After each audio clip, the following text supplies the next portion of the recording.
Mga guys, Shaw Boulevard ito, Shaw Boulevard. William James Shaw. Si William James Shaw ay founder ng Wakwak, no? Itong Wakwak Golf Club ito guys, ang sosyalin ng Wakwak Golf Club, pangalawa sa pinakamayamang pinaka most expensive golf club in the Philippines, itong Wakwak.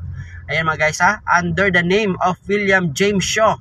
Ayan. Anyway mga guys, sa Shaw Boulevard ito ang ating binabaybay, tinatahak ngayong araw ng Sabado para at least aware kayo.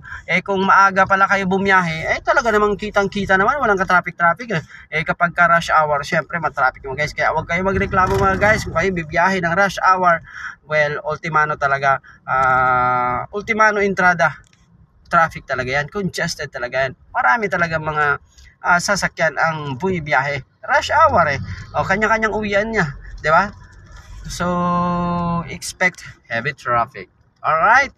Maraming salamat sa inyong panonood. At syempre mga guys, ito lagi dito lang kayo makapagsubaybay ng iba't ibang lagay ng trapiko sa aking uulat ng iba't ibang mga kalsada na aking tinatahak.